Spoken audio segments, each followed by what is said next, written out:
வாழிய செந்தமிழ், வாழ்க நற்றமிழர், வாழிய பாரத மணித்திருநாடு. பாரத மணித்திருநாடு நேயர்கள் அனைவருக்கும் வணக்கம். நாம் திரு சோ அவர்களின் வால்மீகி ராமாயணம் ஆய்வுக் கண்ணோட்டத்தை பார்த்து கொண்டிருக்கிறோம். அந்த வரிசையிலே இன்று 11வது பகுதியாக பாலகாண்டம் அத்தியாயம் 9 என்ற தலைப்பிலே பகீரதனின் சாதனை என்று அவர் குறிப்பிட்டிருப்பதை பார்ப்போம். அதாவது ஒரு குறிப்பு மாதிரி முதல்ல கொடுத்திருக்கார். பகீரதன் கடும் தவம் புரிந்து பிரம்மதேவனிடம் வரம் பெற்று கங்கையை பூமிக்கு கொண்டு வந்தது. கங்கையை தன் தலையில் தாங்க பரமசிவன் சம்மதித்தது. கங்கை சிவபெருமானின் தலையில் விழுந்து பின்னர் பூமியில் பாய்ந்தது. ஜெக்னு மகரிஷியின் கோபம், கங்கைக்கு பாகீரதி என்ற பெயர் வந்தது. பார்க்கடல் கடையப்பட்டு அமிர்தம் வெளியாகிய விவரம், விசாலை நகரின் சரித்திரம் ஆகியவை இந்த அத்தியாயத்தில் இடம்பெறுகின்றன என்று மேலே குறிப்பு கொடுக்கிறார். இப்பொழுது அத்தியாயம் துவங்குகிறது. கங்கை நதி பூமிக்கு கொண்டு வரப்படாத நிலையிலேயே காலமாகிய சகர மன்னனின் பேரன் அம்சுமான் பட்டத்திற்கு வந்தும் கூட தன்னுடைய மகன் திலீபனிடம் ராஜ்யத்தை ஒப்படைத்துவிட்டு கடும் தவத்தை மேற்கொண்டான். ஆனால் கங்கை நதியை கீழே கொண்டு வர முடியவில்லை. அதன் பின்னர் அவனுடைய மகன் திலீபன் எவ்வளோ முயற்சித்தும் கடும் விரதங்களை மேற்கொண்டும் கங்கை நதியை பூமிக்கு கொண்டு வர முடியாமல் காலம் சென்றான். அவனுக்கு பின் பட்டம் எய்திய பகீரதன் மகப்பேறு இல்லாத காரணத்தினால் ராஜ்யபாரத்தை மந்திரிகளிடத்தில் ஒப்படைத்துவிட்டு 5 மக்களுக்கு இடையே நின்று 5 தீக்களுக்கு இடையே நின்று கடும் தவத்தை செய்ய தொடங்கினான். அவனது தவண வலிமையை கண்டு பிரம்மதேவர் மகிழ்ச்சி அடைந்து அவனை பார்த்து, உன்னுடைய தவத்தினால் நான் பெரும் சந்தோஷம் அடைந்தேன், உனக்கு என்ன வர வேண்டுமோ கேள் என்று கூறினார். சகர மன்னனுடைய மகன்கள் 60,000 பேருக்கு தர்ப்பண நீரை நான் செலுத்த வேண்டும். அவனுடைய சாம்பல் கங்கை நீரினால் நனைக்கப்பட வேண்டும். எனக்கும் மக்கட்பேரை அளித்து எங்கள் சந்ததி வளர்வதற்கு நீங்கள் அருள வேண்டும் என்று கேட்டுக்கொண்டார்.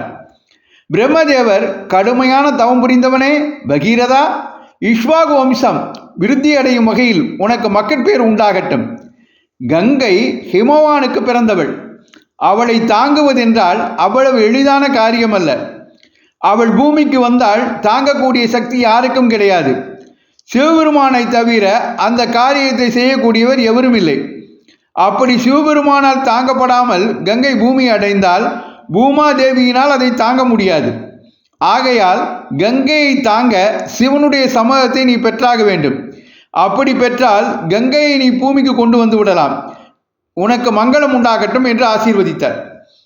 இதையடுத்து பகீரதன் பரமசிவனை மனதால் நினைத்து கடும் தவம் புரிந்தான். உள்ளம் குளிர்ந்த சிவபெருமான் அவன் முன் தோன்றி, உன்னுடைய விருப்பத்தை நிறைவேற்றுகிறேன்.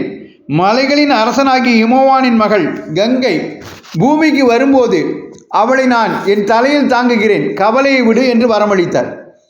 பிரம்மன் ஏற்கனவே கூறியதற்கிணங்க தாங்க முடியாத வேகத்துடன் கங்கை பிரவாகமாக ஆகாசத்திலிருந்து பூமிக்கு இறங்கினார்.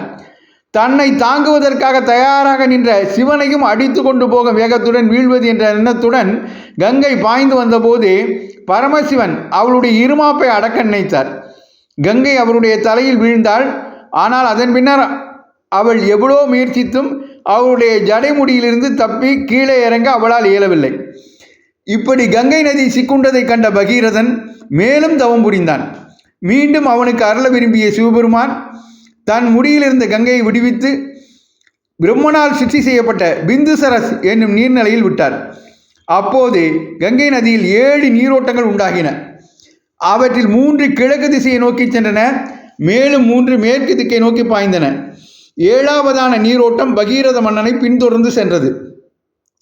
இந்த அற்புத காட்சியை காண தேவர்களும் ரிஷிகளும் கந்தர்வர்களும் யட்சர்களும் கூடினார்கள். இப்படி தேவகணங்களால் சூழப்பட்ட வானம் ஆயிரக்கணக்கான சூரியன்களை உடைய பிரதேசமாக பிரகாசித்தது. பரமசிவனின் தலையில் விழுந்து அங்கிருந்து பூமியில் பாய்ந்ததால் கங்கை நீர் பாவங்களை போக்க வல்ல புனிதத்தன்மை உடையதாக ஆகிற்று. சில சாபங்களின் காரணமாக சொர்க்கலோகத்திலிருந்து பூமியை அடைந்திருந்த பலர் அப்பொழுது அந்த நதியில் நீராடி பாவங்களை நீக்கியவர்களாகி நல்ல உலகங்களை அடைந்தார்கள். உலகமே கங்கை நீரால் புனிதம் அடைந்தது. பகீரதன் முன் செல்ல, அவனை பின்தொடர்ந்து கங்கை செல்ல தேவர்களும் ராட்சசர்களும் கிண்ணறர்களும் கந்தர்வர்களும் ரிஷிகளும் அப்சரர்களும் அதை தொடர்ந்து சென்றார்கள். போகிற வழியில் கங்கை நதி ஜக்னு என்ற பெயருடைய ஒரு பெரும் முனிவருடைய யாக பூமியை அழித்து விட்டது. இதை கண்டு கோபமுற்ற ஜக்னு முனிவர் தன்னுடைய மாபெரும் யோக சக்தியின் மூலமாக அந்த கங்கை நதி நீரையே அப்படியே குடித்து விட்டார். தேவர்களும் ரிஷிகளும் இதை கண்டு திகைத்தனர். பின்னர் அவர்களுடைய வேண்டுகோளுக்கு இணங்க கோபம் தணிந்தவராக ஜக்னு மகரிஷி கங்கை நீரை மீண்டும் வெளியே விட்டார். அதிலிருந்து கங்கை ஜக்னு மகரிஷிக்கு மகள் முறை ஆவாள் என்று தேவர்களும் முனிவர்களும் வாழ்த்த, அதன் காரணமாக கங்கைக்கு ஜான்ஹவி என்ற பெயரும் உண்டாயிற்று. மீண்டும் கங்கை பகீரதனை பின்தொடர்ந்து சென்று பாதாள லோகத்தை அடைய அங்கே சாம்பலாகி கிடந்த சகரனின் மகன்கள் மீது அவள் பாய்ந்தாள். அதன் காரணமாக அவர்கள் சொர்க்கலோகத்தை அடைந்தார்கள். பிரம்மதேவர் இந்த மாபெரும் சாதனையை புகழ்ந்து பகீரத மன்னனை பார்த்து, மனிதர்களில் சிறந்தவரே, உன்னுடைய சாதனையின் காரணமாக சகரனின் மக்கள் 60,000 பேரும் நல்லுலகை எய்தினார்கள். உன்னால் பூமிக்கு கொண்டு வரப்பட்ட கங்கை உனக்கு மகள் ஆகிறாள். ஆகையால் அவள் பெயர் பாகீரதி என்றும் விளங்குவதாக. தேவலோகத்தில் பாய்ந்து கொண்டிருந்த கங்கை உன் முயற்சியின் காரணமாக பூமி உலகிலும் பாதாள உலகிலும் பாய்கிறாள். இப்படி 3 வழியாக பாய்வதால் திரிபதகை என்று அவள் போற்றப்படுவாள். உன் முன்னோர்கள் செய்ய முடியாத காரியத்தை நீ செய்து முடித்தாய். அதனால் உன் புகழ் பூமியில் என்றும் அழியாமல் இருக்கும் என்று ஆசீர்வதித்தார். பகீரதன் சாத்திர விதிமுறைகளின்படி சகரகுமாரர்களுக்கு செய்ய வேண்டிய காரியங்களை செய்தான். இப்படி கங்கையின் வரலாற்றை கூறிய விஸ்வாமித்திரர், ராமா, இந்த வரலாற்றை கேட்பவர்கள் பெரும் புண்ணியம் எய்தியவர்கள் ஆவார்கள். ஆயுள், புகழ், செல்வம், மக்கட்பேறு எல்லாவற்றையும் அளிக்கவல்லது இந்த வரலாறு. இந்த வரலாற்றை சிரத்தையுடன் கேட்பவர் தன்னுடைய விருப்பங்கள் அனைத்தும் நிறைவேறப்பட்டவராகிறார் என்று சொல்ல, அவர் கூறிய வரலாற்றை பற்றிய தங்கள் வியப்பை பரஸ்பரம் ராமலட்சுமணர்கள் பரிமாறிக்கொள்ள அன்று இரவு கழிந்தது. அடுத்த தினம் அவர்கள் ஒரு ஓடத்தில் ஏறி கங்கையை கடந்து அதனுடைய வடக்கு கரையை அடைந்தார்கள். அங்கிருந்து பார்த்தபோதே விஷாலை என்கிற நகரம் அவர்கள் கண்களுக்கு தெரிந்தது. அது பற்றிய விவரங்களை ராமலட்சுமணர்கள் விஸ்வாமித்திரரிடம் கேட்க, அவர் முன்பு நடந்த நிகழ்ச்சிகளை சொல்கிறேன் என்று கூறி பழைய வரலாற்றை எடுத்து சொல்ல தொடங்கினார். இந்த இடத்துல குறிப்பு மாறி கொடுக்கிறார் திரு சோ அவர்கள். வால்மீகி ராமாயணத்தில் இவ்வளவு விவரமாக வருகிற விஸ்வாமித்திரரின் மூதாதையர் பற்றிய நிகழ்ச்சிகளும் கங்கை நதியின் வரலாறும் கம்பராமாயணத்திலும் துளசிதாசரின் ராமாயணத்திலும் விவரிக்கப்படவில்லை. வால்மீகி ராமாயணத்திலோ இவை மிகவும் விஸ்தாரமாக சொல்லப்பட்டிருக்கின்றன. நான் மேலே கொடுத்திருப்பது கூட ஒரு சுருக்கமே தவிர முழுமையான மொழிபெயர்ப்பு அல்ல என்று கூறுகிறார். தொடர்ந்து அத்தியாயத்தை தொடர்கிறார். இந்திரன் தொடர்புடைய நிகழ்ச்சி ஒன்று நடந்த இடம் இது.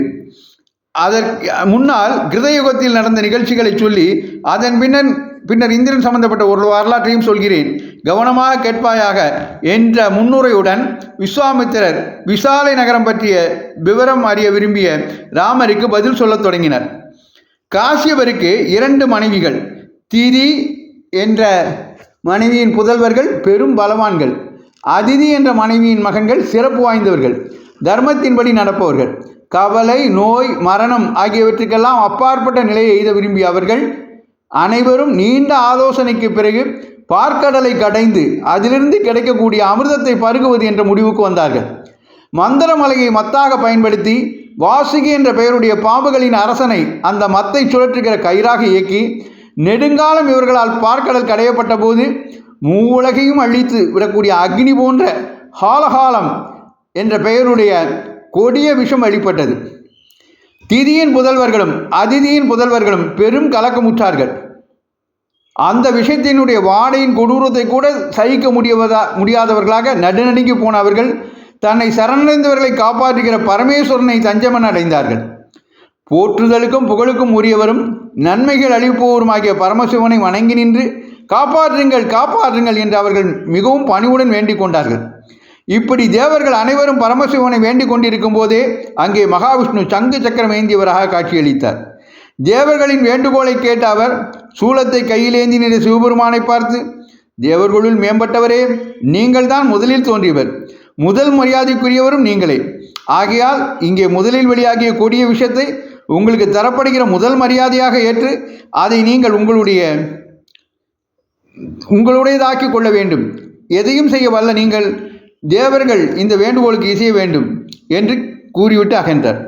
தன்னை அண்டியவர்களின் குறைகளை எல்லாம் தீர்த்து வைக்கிற தெய்வமாகிய சிவபெருமான் தேவர்களின் துன்பத்தை விளக்க முடிவு செய்து ஹாலகாலம் என்ற அந்த பயங்கரமான விஷத்தை அப்படியே உள்ளங்கையில் அடங்குகிற அளவு உடையதாக செய்து அதை உட்கொண்டு விட்டார். எல்லா உலகங்களுக்கும் நன்மை புரிவதற்காக ஒரு விளையாட்டு போல அந்த கொடிய ஹாலகால விஷத்தை விழுங்கிவிட்ட சிவபெருமான் அதை தன் கழுத்திலேயே தங்கிவிடுமாறு செய்ய மெய்சிலிர்த்து போன தேவர்கள் அசுரர்கள் எல்லாரும் அவரை வணங்கிவிட்டு மீண்டும் மந்திரமலையை கொண்டு பார்க்கடலை கடையத் தொடங்கினார்கள். கடைந்த வேகத்தில் மந்திரமலை பாதாள உலகத்தில் அமிழ்ந்து விட்டது. தேவர்களும் அசுரர்களும் என்ன செய்வது என்று தெரியாமல் மகாவிஷ்ணுவை வேண்டினார்கள். படைக்கப்பட்டவை அத்தனைக்கும் நீங்கள் ஒருவரே கதி, எங்களை காப்பாற்றுங்கள், எப்படியாவது இந்த மந்திரமலையை மேலே ஏற்றுங்கள் என்று அவர்கள் கேட்டுக்கொண்டார்கள். தேவர்களின் வேண்டுகோளுக்கு மனமிறங்கி மகாவிஷ்ணு ஆமை உருவத்தை எடுத்து பாதாள உலகத்தில் நின்று மந்திரமலையை தன் முதுகின் மேல் தூக்கி மேலே எழுப்பினார். அதன் பின்னர் அவரும் உதவ மந்திரமலை மேலும் கடையப்பட்டது. பல காலம் கடைந்த பின்னர் ஆயுர்வேதத்தின் ஸ்தாபகரான தன்வந்திரி முதலிலே வெளியே வந்தார். பாரிஜாதம் என்னும் மரம், ஐராவதம் என்னும் யானை, அப்சர கணிகைகள் ஆகியோர் வெளியே வந்தார்கள். இதன் பின்னர் வர்ண பகவானுடைய பெண்ணாகி வாருணி என்பவள் அங்கிருந்து தோன்றி தன்னை ஏற்குமாறு ஒரு விண்ணப்பத்தை முன்வைக்க அதை திதியின் மகன்கள் மறுக்க அதிதியின் மகன்கள் ஏற்றார்கள். சுரை என்ற பெயர் கொண்ட அந்த பெண்ணை ஏற்க மறுத்த திதியின் புதல்வர்கள் அசுரர்கள் என்று அழைக்கப்பட்டார்கள். அவளை ஏற்ற காரணத்தினால் அதிதியின் மகன்கள் சுரர்கள் என்று வர்ணிக்கப்படலாயினர். உச்ரவஸ் என்ற குதிரை தோன்றி இந்திரனுக்கு அளிக்கப்பட்டது. கௌசுபம் என்ற மிகச்சிறந்த ரத்தினம் தோன்ற அது மகாவிஷ்ணுவுக்கு சமர்ப்பிக்கப்பட்டது. சந்திரன் உண்டாக உடனே அது மகாதேவனுக்கு ஏற்றது என்று அவரிடம் ஒப்புவிக்கப்பட்டது. ஆயுர்வேதமே உருவன தோன்றிய தன்வந்திரி உலக நன்மைக்காக பொதுவானவராக வைக்கப்பட்டார். பார்க்கடல் மேலும் கடையப்பட்ட போது உருக்கிய தங்கத்தினாலானதோ என்ற தோற்றத்தை உண்டாக்கக்கூடிய மகாலட்சுமி தாமரை மலரை கையில் ஏந்தியபடி தோன்றி மகாவிஷ்ணுவின் மார்பை அடைந்தார். அதன் பின்னர் எதற்காக பார்க்கடல் கடையப்பட்டதோ அந்த அமிர்தம் கிளம்பி மேலே வந்தது. அதை தாங்களே பெற்றுவிட வேண்டும் என்ற எண்ணத்தில் சுரர்களும் அசுரர்களும் அதிதியின் மகன்களும் திதியின் மகன்களும் பெரும் யுத்தத்தில் இறங்க அதன் காரணமாக பேரழிவு விளைந்துவிட மகாவிஷ்ணு வியக்கத்தக்க ஒரு பெண் உருவத்தை ஏற்றுக்கொண்டு அமிர்தத்தை கைப்பற்றினர். அழிவற்றவரான அவரை எதிர்த்து போரிட்ட அசுரர்கள் அழிந்தார்கள். அந்த யுத்தத்தில் திதியின் மகன்களான அசுரர்கள் பெரிய அளவில் மாண்டார்கள். இப்படி தேவர்கள் மாபெரும் வெற்றியை கண்ட பிறகு தேவேந்திரன் ரிஷிகளாலும் மற்றவர்களாலும் சூழப்பட்டவனாக உலகங்களை ஆண்டு வந்தான். விஸ்வாமித்திரர் மேலும் தொடர்ந்தார். ராமா, மேலும் கேட்பாயாக. தன்னுடைய புதல்வர்கள் கொல்லப்பட்டதால் பெரும் அர்த்தமுற்ற திதி இந்திரனையே கொல்லக்கூடிய மகன் ஒருவன் தனக்கு பிறக்க வேண்டும் என்ற வேண்டுகோளை தன்னுடைய கணவரும் மரீச்சியின் மகனுமாகிய காசிபர் முன்வைத்தார். விரதங்களிலிருந்து விலகாமல் தூய்மையுடன் நீண்ட காலம் தவம் செய்தால் அப்படிப்பட்ட மகன் அவளுக்கு பிறப்பான் என்று அவர் வாழ்த்தினார். திதியின் தவம் ஆரம்பமாகியது. தன்னை கொல்லும் மகன் வேண்டுமென்ற நிச்சயத்துடன் தவத்தை மேற்கொண்ட திதிக்கு எல்லா விதமான பணிவிடைகளையும் இந்திரன் செய்யத் தொடங்கினான். அவனுடைய பணிவிடைகளால் திதியின் மனம் இழகியது. தவத்தினால் சோர்வுட்ட அவள் உறக்கத்தினால் கவரப்பட்டவளாக தரையில் சாய அவளுடைய தலைமுடி அவளுடைய கால்களில் பட்டது. தலைமுடி காலில் படுவது அசுத்தம் என்பதால் அவள் விரதத்திலிருந்து விலகியவளானான். இப்படிப்பட்ட ஒரு நேரத்திற்காக காத்து கொண்டிருந்த இந்திரன் அப்போது அவளுடைய கற்பத்தை தன்னுடைய வஜ்ராயுதத்தினால் 7 துண்டுகளாக சிதைத்தான்.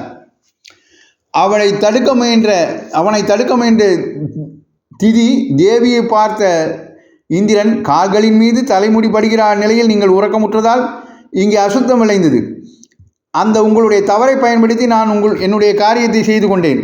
என்னை கொல்லும் மகன் வேண்டும் என்று நீங்கள் விரும்பியதால் நான் இவ்வாறு செய்ய நேர்ந்தது, என்னை மன்னியுங்கள் என்று கூறினான். இதை கேட்டு மனம் நொந்து போன திதி விரதத்திலிருந்து விலகிய தன்னுடைய தவறை ஒப்புக்கொண்டு தேவேந்திரனால் 7 துண்டுகளாக சிதைக்கப்பட்ட கர்ப்பம் 7 மகன்களாக உருவெடுத்து தேவ உலகங்களில் சஞ்சரிக்க வேண்டும் என்று கேட்டுக்கொண்டாள். இந்திரனும் அதற்கு இசைத்தான். திதியின் புதல்வராக 7 மருத்துக்கள் தேவ உலகில் சஞ்சரிக்க தொடங்கினார்கள். இந்த வரலாற்றை கூறிய விஸ்வாமித்திரர், ராமா, திதி தவம் செய்து கொண்டிருந்த இடம் இதுதான். இந்திரன் அவளுக்கு பணிவிடை செய்ய தொடங்கிய இடமும் இதுதான். விசாலன் என்ற பெயருடன் பெரும் புகழுடன் விளங்கிய ஒரு மன்னன் இங்கே விசாலை நகரை நிர்மாணித்தான்.